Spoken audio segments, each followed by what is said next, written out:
જો ભાઈ ખેડૂત મિત્રો, દેવેન્દ્રભાઈ ટામેટીમાં પંચનો ઉપયોગ કર્યા પછી ટામેટાની સાઈઝ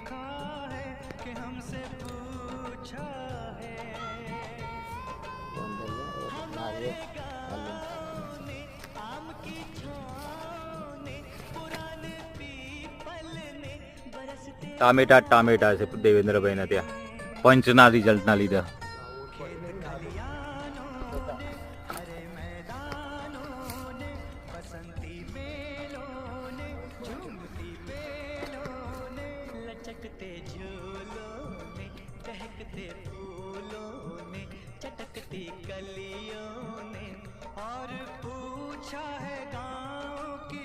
હું સતીશ પટેલ, કિસાન એગ્રોટેક ઈડરથી આ પર એક પ્રગતિશીલ ખેડૂતની મુલાકાતે આવ્યા છે. એમના ખેતરમાં એમને શું વાપર્યું એમના મોઢેથી સાંભળીએ.